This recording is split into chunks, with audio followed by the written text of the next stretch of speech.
तो जून की गर्मी से ना घबरा कि जहां में ये लू तो हमेशा ना रही है ना रहेगी। तो हौसला बनाए रखिए, बहुत जल्द फिजा बदलने वाली है। बूंद बूंद को तरस रही धरती पर बारिश की बूंदें पड़ने वाली हैं। बिहार बंगाल की सीमा तक मानसून आ चुका है। उम्मीद तो है कि इसकी झलक आजकल में दिखाई भी देने लगेगी।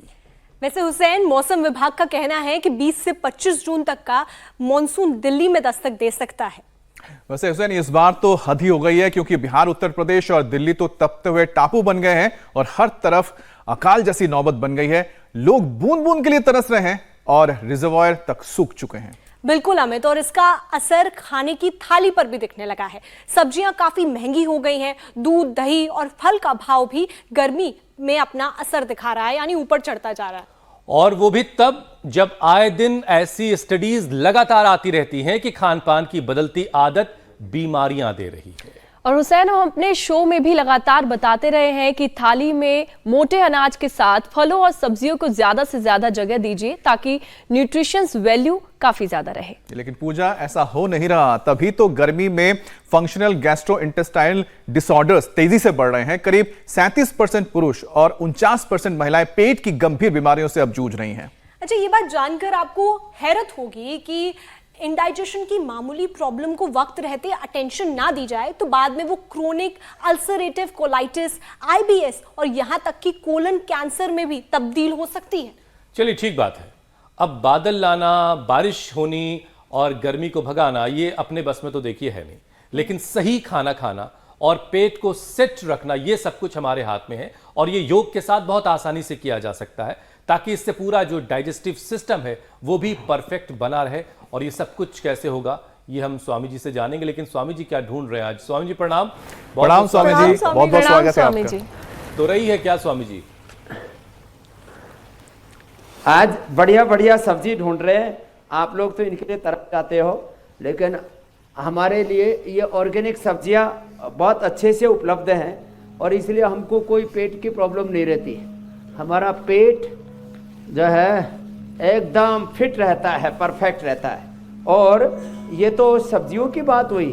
सब्जियों के साथ साथ ये तो भूमि आंवला है ना, ये सब जगह मिलता है। ये भूमि आंवला है, ये पुनर्नवा और ये जो चौलाई है ना, इसकी सब्जी भी बड़ी ज़बरदस्त होती है। इसका तो रस पीने से पथरी भी होना अंदर तो गल जाती है, घुल जाती है, पिघल जाती है।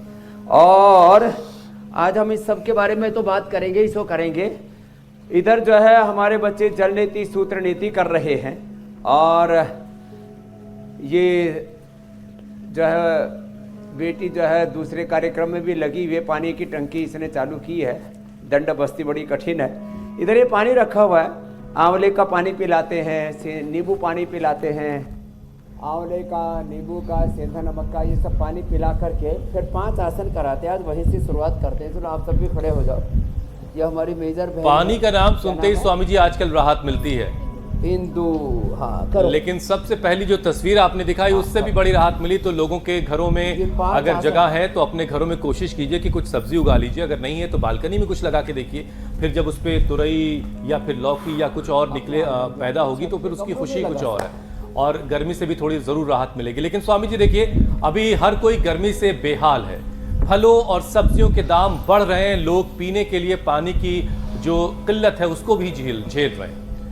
दिल्ली की तस्वीरें हमने लगातार देखी। इन सब का असर जो है शरीर पर भी अलग अलग तरीके से पड़ रहा है। पेट की परेशानी बढ़ी है स्वामी जी।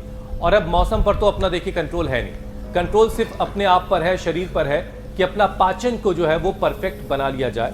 तो स्वामी जी, यौगिक जॉगिंग और स्ट्रेचिंग के साथ साथ ये सेशन करवाते हुए जरा ये समझाइए। पाचन को परफेक्ट बनाने के लिए आज 5 अभ्यासों से शुरुआत कर रहे हैं। सुबह उठ करके गर्म पानी पिए और हमारा उठ करके 30 सेकंड के अंदर पेट साफ हो जाता है। विदिन 30 सेकंड्स उठ करके और बस ऐसे 2-4 बार ताड़ासन किया, गर्म पानी पी लेते हैं। तुरंत उठते ही मुंह में पानी भर के ठंडे पानी से आंखों पर धो करके सुबह उठ करके धरती माता को, गुरु परंपरा, ऋषि परंपरा को प्रणाम करके, भगवान को प्रणाम करके, उस खुदा अल्लाह अलमाइटी बोर्ड को फिर ताड़ासन, तिर्यक ताड़ासन करते हैं। और जैसे ही कटचक्रासन करते हैं वैसे ही ऐसा ज़बरदस्त प्रेशर आता है कोई ज़रूरत ही नहीं कुछ सोचने की, नहीं तो शौच के बारे में बहुत सोचते रहते हैं और शौच है कि आता ही नहीं।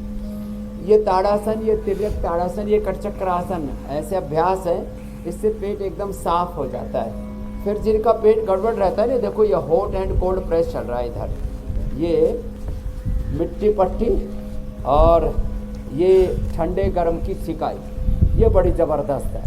इससे तो जिनको क्रोनिक कॉन्स्टिपेशन, कोलाइटिस, IBS ये तक ठीक हो जाते हैं। पायल्स, फिशर, फिस्टुला, तो देखो 3 अभ्यास तो ये खड़े हो करके, 2 अभ्यास बैठ करके, देखो ऐसे, एक ऐसे बैठ के, इसको उकड़ू बैठना बोलते हैं, उत्कटासन बोलते हैं। दाहिने पैर को बाएं पैर के पास लेके आए, बाएं को ऊपर नीचे की ओर दबा दिया और यूं देखा, यूं ऐसे और ऐसे। आप बैठे बैठे प्राणायाम कर लो अम्मा, हाँ ऐसे आप अनुलोम विलोम करो। अब देखो ऊपर वाले पैर को नीचे दबाया, नीचे वाले को ऐसे नीचे, एक घुटना पंजे के पास, ऊपर वाला घुटना नीचे की ओर। इसका नाम है उदराकर्षासन। क्या नाम है? उदराकर्षासन। थोड़ा बड़ा सा नाम है, शंखासन भी बोल देते हैं, ऐसे। और एक है उल्टा लेट करके ऐसे, ये उल्टा लेट के पैरों में पीछे फासला, तिर्यक भुजंगासन। जो इन आसनों को कर लेंगे उनको फिर कब्ज की समस्या नहीं रहेगी। लो ऐसे। वैसे मैंने देखा कंधे के ऊपर से ऊपर अपोजिट साइड के पैर की एड़ी को देखते हैं। ये 5 आसन कब्ज के लिए रामबाण है, परम औषधि है। कब्ज के लिए इससे बेहतर कुछ भी नहीं हो सकता। कंधे के ऊपर से अपोजिट साइड के पैर को देखना। फिर किसी किसी का तो मैंने देखा पवन मुक्तासन करने से भी पेट साफ हो जाता है, ऐसे इसमें प्रेशर अच्छा आता है। और एक है मंडूकासन, तो ये आज पहले कब्ज के लिए अभ्यास बता दिए। बाकी तो बड़ी बड़ी बीमारी बहुत सारी यहाँ पर ठीक करके बैठे हुए मेरे साथ। यहाँ बहुत से भाई बहन हैं आज, जिन्होंने, किसी ने कॉन्स्टिपेशन, किसी ने कोलाइटिस, किसी ने अपने आँख, नाक, कान, गले को, थायराइड को और तमाम तरह की बड़ी बड़ी बीमारियों को, पैरालिसिस से रोगों को परास्त किया है। और स्वामी जी ये तो आपको पता चल जाता है कि इन्होंने अपनी बीमारियों को ठीक किया है। भी न कर पाए मंडूकासन योग, लेकिन रोजाना हजारों लाखों लोग इंडिया टीवी देख करके भी आपसे बहुत कुछ सीख कर भी अपनी बीमारियों को ठीक कर रहे हैं और ख़ुद को सेहतमंद बना रहे हैं। ये भी कमाल है और इस कमाल में हम आपके भागीदार हैं। ये हमारे लिए बड़ी खुशी की बात है। स्वामी जी देखिए, पेट ठीक ना हो तो शरीर में 100 बीमारियां घर करने लगती हैं, लेकिन इसके बावजूद लोग जो पाचन का ख्याल नहीं रख पाते। अब कब्ज की परेशानी को ले लीजिए, जिसकी गिरफ्त में हर दूसरा आदमी आ ही जाता है, चाहे अनचाहे, और इससे फिर एसिडिटी बढ़ती है, गैस कई बार स्ट्रोक और हार्ट अटैक की वजह भी बन जाती है। तो स्वामी जी इस तरह के हालात ना बन जाए तो योगाभ्यास के साथ साथ कब्ज से कैसे खुद को बचाया जाए और क्या क्या इंडिकेशन है इसके कि कब्ज की गिरफ्त में कोई जा रहा है? सुबह उठ करके तेजी से चलो, और यदि किसी को चलने के लिए ऐसे मिट्टी का मैदान मिल जाए, मिट्टी पर चलना चाहिए और हरे घास पर चलना चाहिए। अब इस छोटे बाबू के तो चलेगा मिट्टी पर, जाओ अपने बापू के साथ जाके आओ, दोनों बाबू बेटे जाओ। अब मिट्टी पर ये बच्चे तो कभी चले ही नहीं होंगे, क्योंकि इनको मिट्टी नसीब ही नहीं हुई होगी।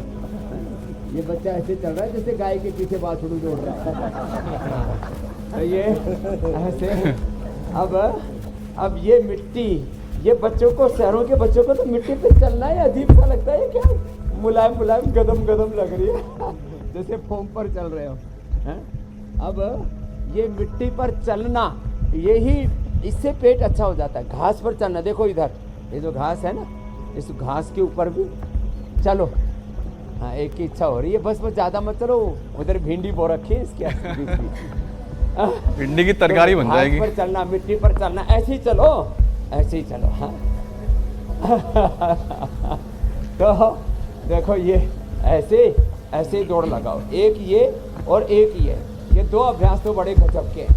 ये 2 अभ्यास करने से मैं तो सुबह उठ करके तेजी से थोड़ा कभी खाने पीने का टाइम बेटाइम हो गया, कभी अव्यवस्था हो गई, तो सुबह उठ के पानी पी के थोड़ा तेज़ी से चल लेते हैं, पेट बढ़िया साफ हो जाता है। सुबह सूर्य नमस्कार कर लो, ये तो रोज़ का एक अपने नित्यचर्या का, दिनचर्या का हिस्सा हो गया है।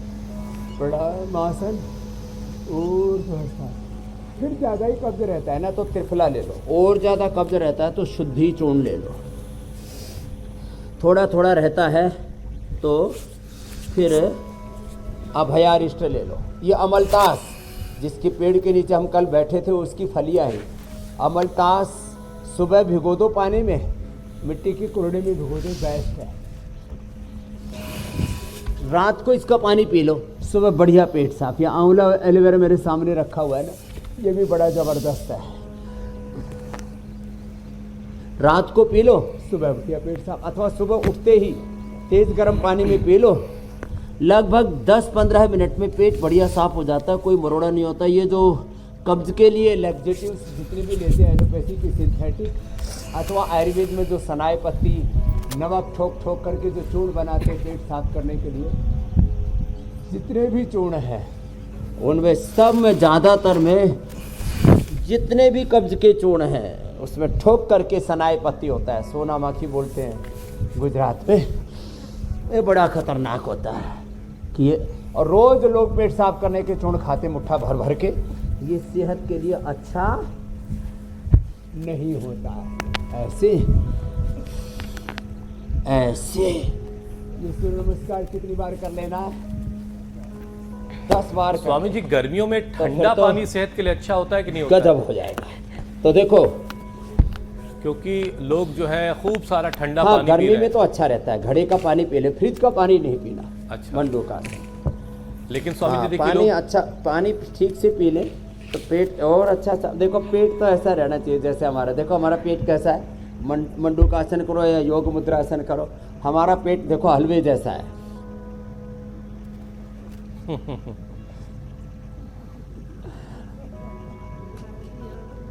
और किसी किसी का पेट तो ऐसा पूरा ठस पत्थर जैसा। ये बड़ी समस्या पेट है। हाँ, ये भाई साहब कह रहे हैं बड़ी समस्या है। ऐसे तुम्हारा पेट ऐसे मुलायम है, ऐसे मुलायम होना चाहिए। अब किसी का नाम मुलायम है और है कठोर सिंह, नाम मुलायम सिंह।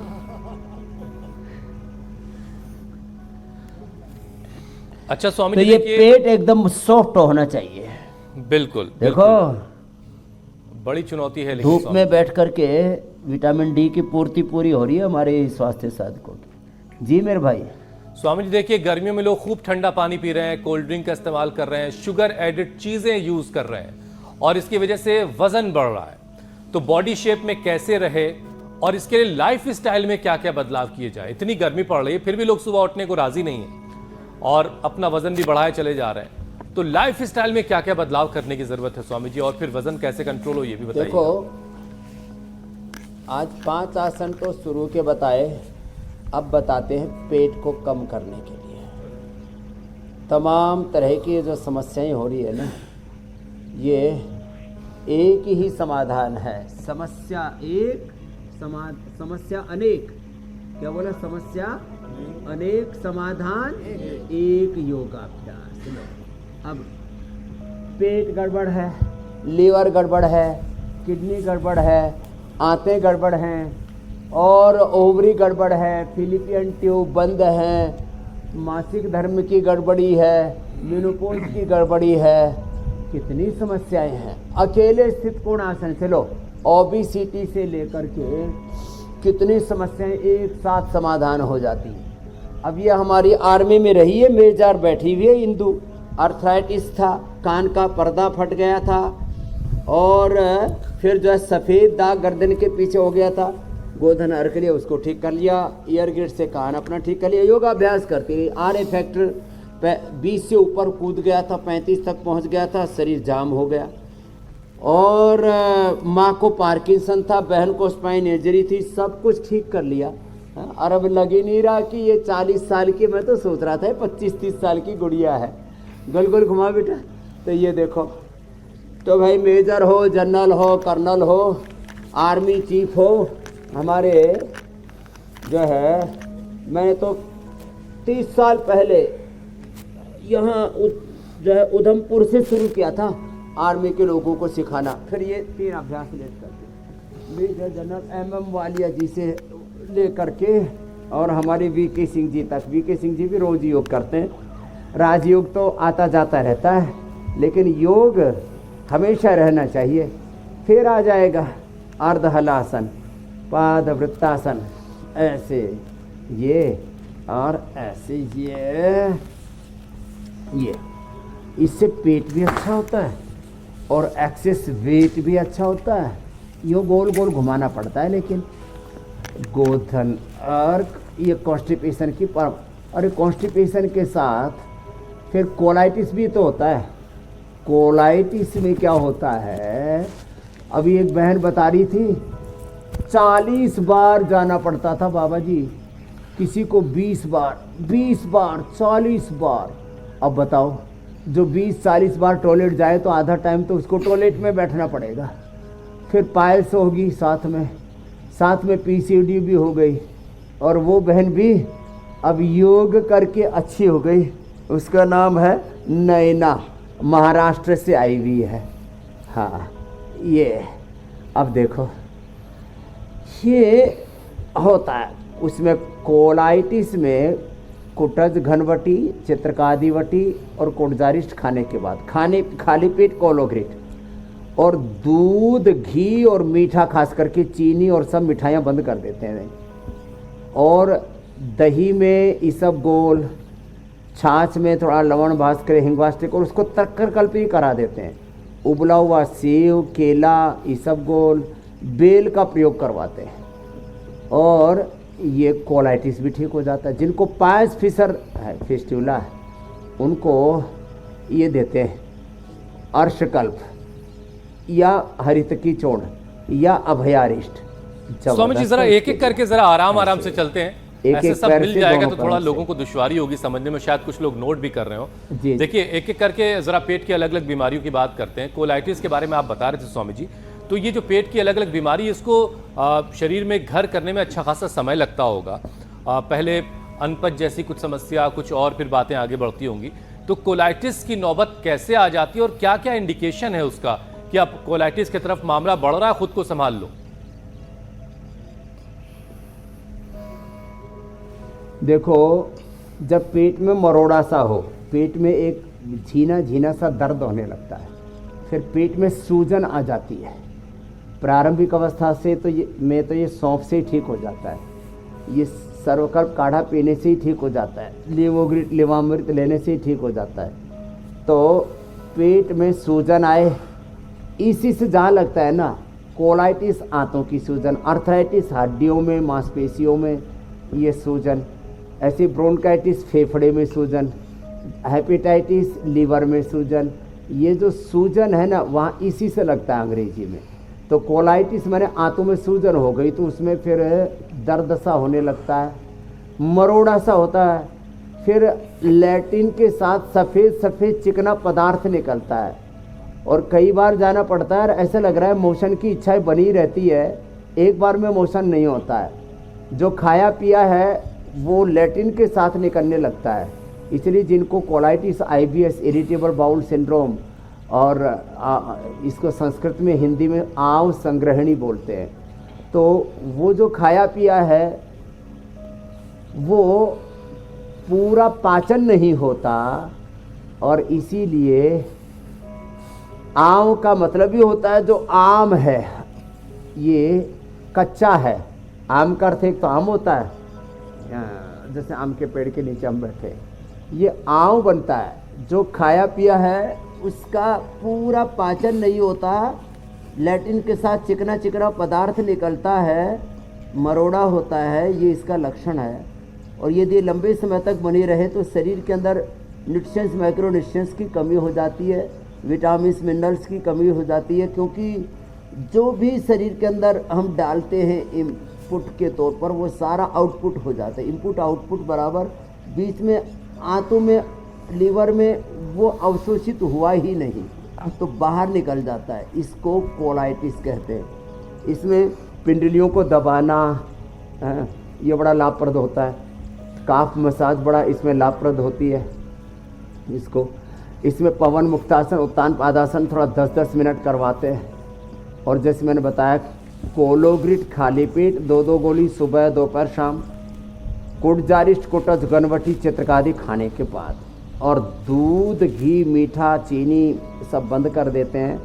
इसमें तक्रकल्प करा देते हैं। हम तो सारा खाना पीना बंद करा के कई बार तो केवल सुबह से शाम तक 2 से 3 लीटर तक छाछ पिला देते हैं। पवन मुक्तासन, उत्तान पादासन, शीत बंदासन, मंडूकासन इसके लिए परम औषधिया है। अब ये जो कोलाइटिस है ये आदमी की एक तरह से उसको शक्तिहीन कर देता है, उसको ऊर्जा विहीन कर देता है, उसको क्षीण कर देता है। ठीक बात है, जो कुछ शरीर खाया पूरा टूटता रहता है और आदमी सूख करके कई बार तो दुबला पतला इतना हो जाता है, कंकाल बन जाता है, 25, 30, 35 किलो का रह जाता है। बिल्कुल ठीक बात है स्वामी जी, जो कुछ खाया पिया अगर वो शरीर को नहीं लगा तो जाहिर है कि वो कंकाल हो ही जाएगा। लेकिन स्वामी जी देखिए, आईबीएस भी कोलाइटिस का ही एक एक्सट्रीम रूप है और ये बीमारी मरीज को अंदर से खोखला कर देती है, जैसे आप बता भी रहे हैं। तो क्या ये रिवर्स की जा सकती है 100%? अगर किसी को आईबीएस हो गया है तो पूरे तौर पर वो ठीक हो जाता है? हाँ, ये ठीक होता है।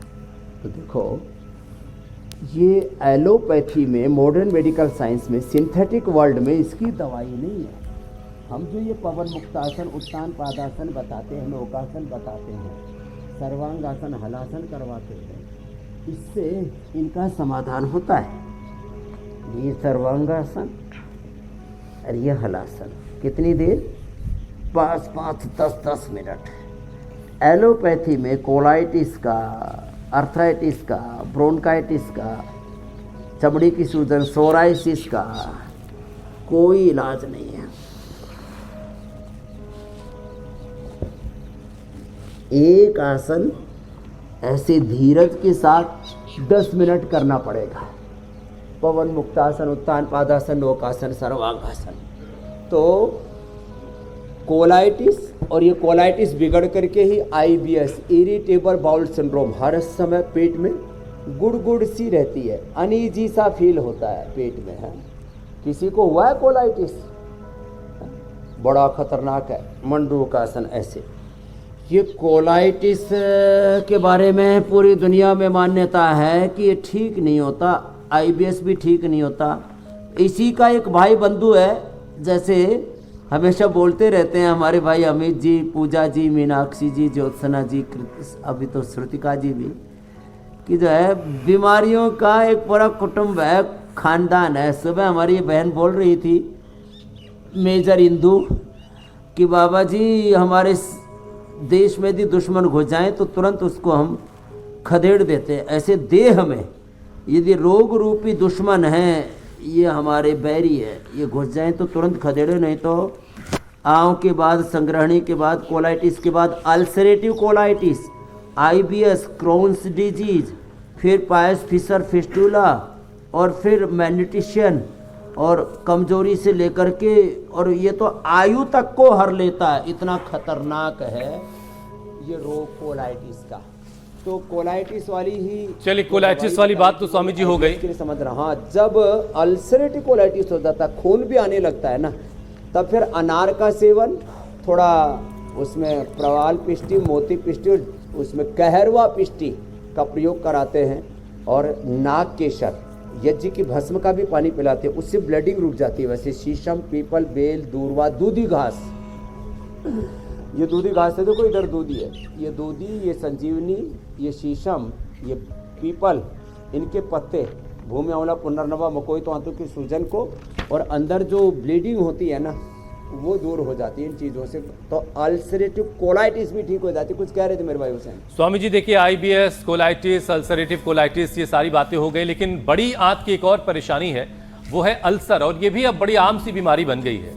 तो अल्सर पर अगर ध्यान न दिया जाए तो फूड पाइप और पेट का कैंसर भी हो जाता है। तो ऐसे में अल्सर को कैसे रोका जाए, इसके लिए नेचुरल तरीका क्या है? रेक्टम कैंसर, आंतों का कैंसर, पेट का कैंसर, और जब पित्त ज़्यादा बढ़ जाता है तो फिर ब्लड का cancer, skin problem, psoriasis, eczema, leucoderma, और फिर बीपी हाई होना, फिर नींद का उड़ना, ये पित्त की वृद्धि से अल्सर होता है और शरीर से ब्लीडिंग होने लगती है। उसके लिए मैंने एक सिंपल उपाय बताया था, हवन के बाद में जो उसकी राख बच जाती है उसको भस्म कहा जाता। तो यज्ञ भस्म का पानी, यज्ञ का प्रसाद है वो। जिनको भी पीरियड में ज़्यादा ब्लीडिंग होती है अथवा अल्सर की ब्लीडिंग है अथवा कहीं पर भी अंदर शरीर में घाव है, अब अंदरूनी घावों को भरने के लिए और अंदर के पित्त के प्रशमन के लिए शीशम, पीपल, बेल, दूर्वा, दूधी, संजीवनी घास, ये मैंने लाइव भी बताया यहाँ से। और ये कहीं पर भी आप रह करके ये इलाज कर सकते हो।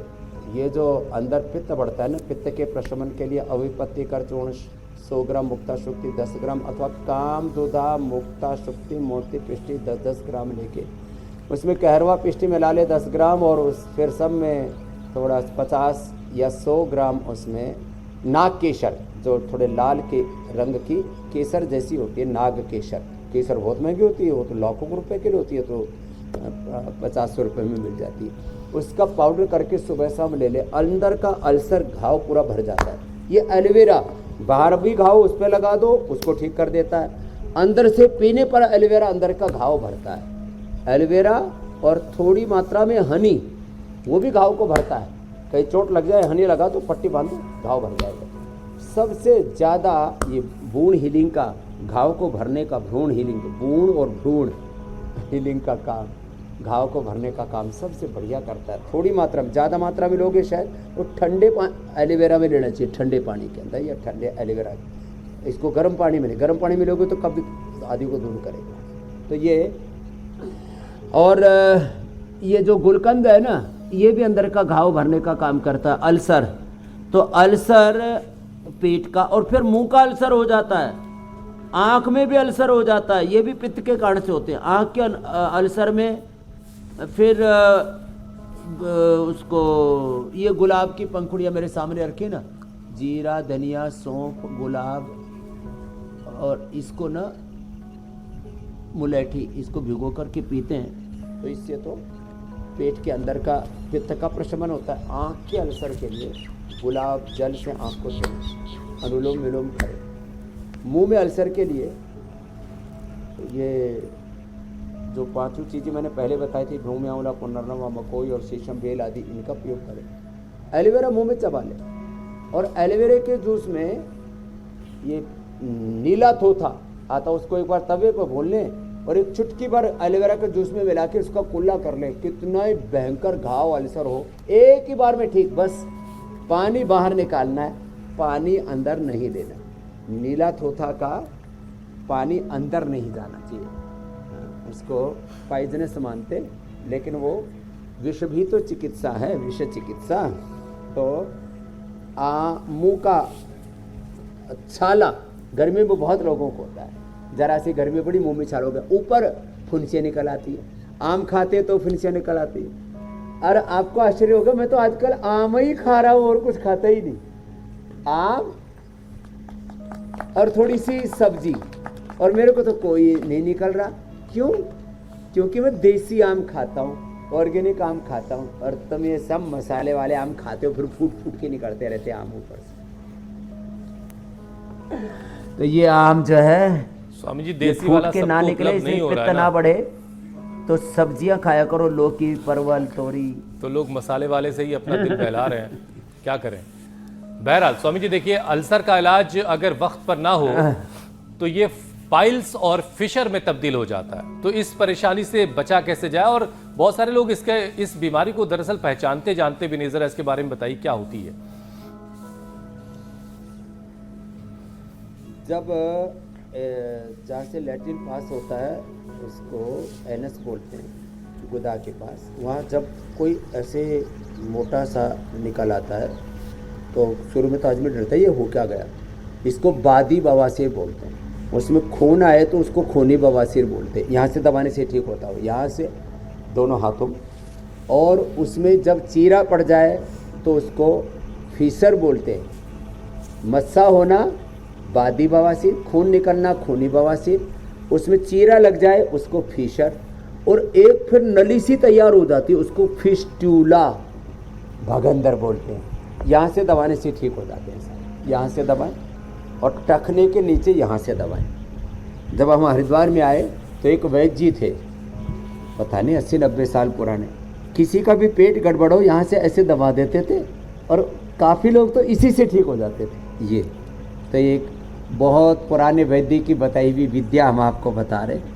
ऋषियों की विद्या लुप्त प्राय हो गई, एक ने दूसरे को बताई नहीं, और फिर लोगों ने इसकी अनदेखी की। अरे इससे कैसे ठीक होगा, अरे क्यों ठीक होगा। मैं तो कहता हूँ सामान्य रूप से 1 कप ठंडा दूध गर्म करके ठंडा कर लो, धारोषण तो कहाँ मिलेगा, धार ही नहीं मिलती। तो अब ठंडे दूध में नींबू निचोड़ के पी लो, बवासीर ठीक, खूनी भी बादी भी। भीमसेनी कपूर हम देते हैं, 1 चने के बराबर केले में डाल के निगल जाओ, बादी बवासीर ठीक। और नीम बकायन हरड़, नीम की निमोली, बकायन नीम की फैमिली का है एक पौधा, हरड़, त्रिफला, हरड़ वेहड़ावला ये मिला सकते हैं, और नीम बकायन, इसका पाउडर करके 1 चम्मच खा लो, खूनी बादी बवासीर ठीक। और जब ये अंदर तक घाव हो जाता है ना तो फिर खाली पेट कायकल्प, और खाने के बाद अर्शकल्प या अर्शोग्रिट, ये नया अवतार है। इससे खूनी बादी बवासीर, फिसर, पायस फिसर, फिस्टूला तीनों ठीक। गरम चीज़ें बंद करनी पड़ेगी। मिर्ची खाते रहते हैं और पूरा कलेजा जलता है, पेट जलता है, और फिर अगले दिन टॉयलेट के समय भी जलता रहता है, फिर भी आदमी मानता नहीं है।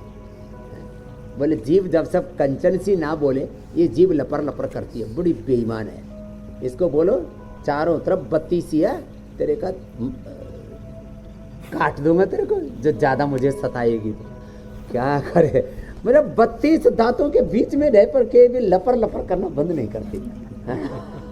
चारों तरफ दुश्मनों से घिरी भी है, दोगली कहीं की। ये 2 काम करती है, बोलती भी है, माने कर्मेंद्रिय भी है और ये ज्ञानेंद्रिय भी है। बोल रस भी लेती है तो ज्ञान होता है रस का, और बोलती भी बकबक बहुत करती है, बकबक करके पिटती है और चटपट खा करके रोगी होती है, दांतों के बीच में छुप जाती है। हाँ, अच्छा स्वामी जी देखिए, पैरालिसिस हो गया था इसे तरसिंह को, हाँ, अब पूरा ठीक होके बैठा है। स्वामी जी पेट से जुड़ी एक और बीमारी है, काफी दर्दनाक बीमारी है ये, पैनक्रियाटाइटिस, जिसका दर्द जो है वो बर्दाश्त से बाहर होता है जिसको ये बीमारी हो। तो जिस किसी को भी ये बीमारी है स्वामी जी, उसे दर्द से कैसे राहत मिलेगी? ये तो बड़ा आपने जोरदार बताया। हमारे इस बालकृष्ण को तो कुछ होने से रहा। बालकृष्ण हमारे आचार्य बालकृष्ण नहीं, ये बालक बालकृष्ण है, इसका नाम बालकृष्ण है। अब ये योगी बन गया। ये अब 5 तरह से तो वृश्चिकासन करता है, प्रसृत हस्त वृश्चिकासन, फिर कोहनियों के ऊपर कर बेटा हस्त वृश्चिकासन, और फिर जो है पूर्ण वृश्चिकासन, आकंठ वृश्चिकासन, बहुत तरह से होता है। ये पिंडली दबाओ, इससे आंतों की सूजन, पेनक्रियाज की भी सूजन दूर होगी, और पेनक्रियाज की सूजन के लिए यहाँ से दबाओ ये पेनकोग्रिट।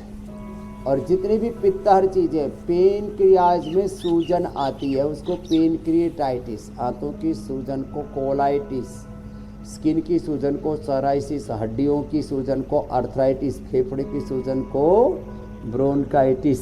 तो ये पेनक्रियाज की सूजन दूर हो जाएगी। इसमें भूमि आंवला, पुनर्नवा, मकोई भी अच्छा काम करते हैं, पेनकोग्रिट ज़बरदस्त काम करते हैं।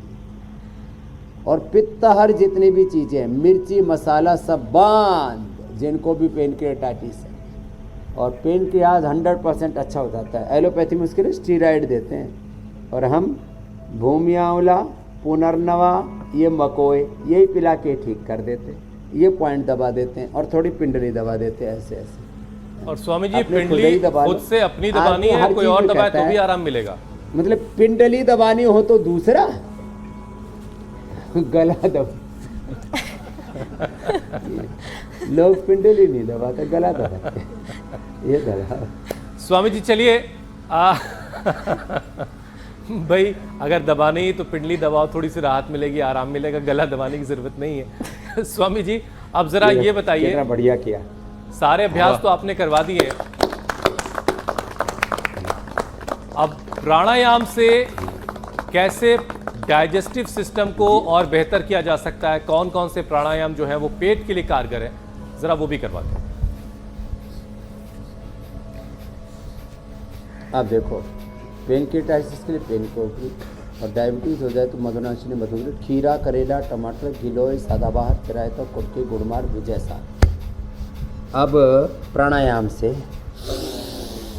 लंबे सांस भरने से डायबिटीज, मोटापा, कैंसर, लो इम्यूनिटी, कमजोरी, निस्तेजता और ऐसे मन उदास है, पता नहीं क्यों बावड़े बावड़े बैठे रहते हैं लोग। भस्त्रिका करो, उत्साह में जियो, कभी भी अपने आप को अकेला महसूस मत करो।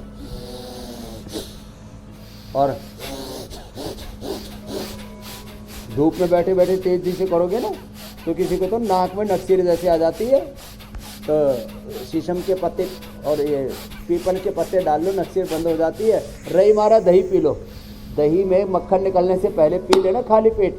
मेरे को बचपन में आती थी, आज से करीब 45-50 साल पहले। मैंने 7 दिन माता जी ने रही मारा दही पिलाया, उसके बाद आज तक नहीं आई। 45 और 55 डिग्री पर कुछ नहीं होता, 45 में तो दिक्कत ही नहीं, कभी नक्सीर नहीं आई। भस्त्रिका, हाँ और ये बढ़े ना गर्मी तो ये सत्तू पीना, ये जौ का सत्तू। फिर शरबत हमने बहुत तरह के बेल आदि के बना रखे, जौ का दलिया, जौ का आटा खाना, लौकी का जूस पीना, पेठे का जूस पीना, और ये वाटरमेलन, खरबूजा, तरबूजा, ये सब खाओ, साग सब्जियाँ। हम तो रोज़ सुबह सुबह खीरा खाते, खीरा, ककड़ी, थोड़ा अनार, और फिर अपना 2 बार खाते। कुछ लोग दिन भर चरते रहते हैं। ये हमारा पेट बड़ा परेशान होगा बाबा, ठोकता सुबह से शाम तक। अब तो इंटरनेशनल योग डे, सुबह से शाम तक ठोकाई होगी। स्वामी जी देखिए, अब इंटरनेशनल योग डे में इंटेस्टाइन, पेनक्रियास, यूट्रस, ओवरी सब ठीक। स्वामी जी इंटरनेशनल योग डे में अब सिर्फ 2 दिन बाकी बचे हैं, आपने भी खूब सारी तैयारियां करके रखी होंगी। और जैसा कि हम जानते हैं कि इंटरनेशनल योग डे के लिए प्रधानमंत्री जी हर दिन योगासन के एनिमेशन वीडियोस के अलग अलग सेशन को शेयर करते हैं, और आप भी शुरू से ही इस खास दिन के लिए एक योगासन बारीकी से सिखला रहे हैं ताकि कोई कहीं किसी को कंफ्यूजन ना रहे, कोई गलती ना करे। और आज स्वामी जी उष्ट्रासन के बारे में आपको बताना है। इस योग को करते हुए सांसों की कैसी गति होनी चाहिए, इसके बारे में जरा बताइए। प्राणायाम तो हमने पूरा सिखा दिया है, भस्त्रिका, कपालभाति, बाह्य प्राणायाम। थायराइड की प्रॉब्लम हो तो उज्जाई भी कर लेना। आप तो पूर्ण उष्ट्रासन करो बेटा। अब देखो उष्ट्रासन के लिए क्या करना पड़ेगा, आप भी कोशिश करो, सभी घुटने पर खड़े हो जाएं, करीब 4 इंच का फासला घुटनों में, पंजे पीछे ऐसे खड़े करके रखें, और हाथ ऐसे एक एक हाथ को ऐसे लेके आए, श्वास अंदर भर के रखें, ऐसे और ऐसे। पूर्ण उष्ट्रासन हमारे बालकृष्ण जी कर रहे हैं और हम ये उष्ट्रासन कर रहे हैं। ये शुरू में गद्दे पर करने ना, जिनके गोडे टूटे पड़े हैं, दर्द है, घुटे रिपेयर मांग रहे हैं, नट बोल्ट ढीले हो रखे हैं, आराम आराम से कर रहे हैं, ऐसी सांस अंदर भर के ये ऐसे। फिर वापस आना, एड़ियों पर हाथ रख दिए और पीछे गए तो पूर्ण उष्ट्रासन हो गया। अब ये अर्ध उष्ट्रासन से शुरुआत करें, ऐसे दोनों हाथ रख लिए और ऐसे पीछे झुक गए, ये ऐसे बैलेंस बनाए थोड़ा, दोनों हाथ सामने भी रख करके 3 तरह से बता दिए, 4 तरह से पूर्ण उष्ट्रासन। और धीरे धीरे पीछे चले जाए तो फिर पूर्ण उष्ट्रासन ही हो जाता है। इसके लिए तो थोड़ा बैलेंस बनाना पड़ेगा, इतना बैलेंस बनाने में ये तो है उष्ट्रासन का सही तरीका, जिसके अलग अलग आसन स्वामी जी ने बता दिए। और अगर आपसे कहीं कोई गलती हो रही थी तो उसे जरूर करेक्ट कर लीजिएगा। स्वामी जी अब यौगिक चैलेंज का वक्त हो चुका है। बहुत सारे लोगों ने जो चैलेंज आपने दिया उसे एक्सेप्ट किया, बहुत सारे वीडियोस हम तक आए हैं, कुछ खास वीडियोस आपको दिखाते हैं। देश के कोने कोने से वीडियोस हम तक आए हैं स्वामी जी, इंदौर, नई दिल्ली, जमशेदपुर, हर उम्र के लोग, पूरा देश योग में हो रहा है। बिल्कुल, योग नया योग का आ रहा है और जो बेस्ट वीडियो है, जो विजेता है स्वामी जी आज के, उनका वीडियो अब आपको दिखाते हैं। उत्तर प्रदेश के आजमगढ़ के रहने वाले 17 साल के अंकित यादव। क्या बात है, ये है अंकित, और अंकित के लिए जोरदार तालियां। भाई अंकित यादव के लिए जोरदार ताले बजाओ भाई। या आजमगढ़ वाले, पूरे देश में योग की धूम मची हुई साहब। और ये तो यदुवंश में पैदा हुए भगवान कृष्ण जी योगी, सूर्यवंशी भगवान राम जी योगी, भगवान शिव जी योगी, आदि योगी, महायोगी, हनुमान जी योगी। हम तो सब योगियों की संतान है, रोगियों की नहीं। चलिए, अंकित स्वामी जी आज के विजेता हैं। तो अब आज देखो, एक हम तो लेटे हुए गर्भासन कराया था, आज उत्थित गर्भासन कर रहे हैं जी। ये देखो, एक एक पैर को ऐसे रखना बड़ा मुश्किल होता है, ऐसे रखना, दूसरा पैर भी ऐसे उठा के रखना। आज उत्थित गर्भासन करवा रहे, द्विपाद ग्रीवासन, फिर सुप्त गर्भासन। आज उत्थित गर्भासन का चैलेंज है, दोनों पैर सिर पे रख के फिर उठ के रे रामा रामा रामा। ये तो ऐसे बड़ा मुश्किल चैलेंज दिया स्वामी जी। बहरहाल ये चैलेंज जिसे भी एक्सेप्ट है, हमारे नंबर लगातार स्क्रीन पर फ्लैश हो रहे हैं। गर्भासन का चैलेंज स्वीकार करें, आप अपने वीडियोस बनाकर हम तक पहुंचाएं। जो विजेता होगा उसे स्वामी जी की तरफ से इनाम भी दिया जाएगा। स्वामी जी, अब आपसे इजाजत लेने का वक्त हो चला है। गिफ्ट हैम्पर, पुरस्कार दोनों। प्रणाम। प्रणाम स्वामी जी। प्रणाम स्वामी धन्यवाद। जी। बहुत बहुत शुक्रिया स्वामी जी।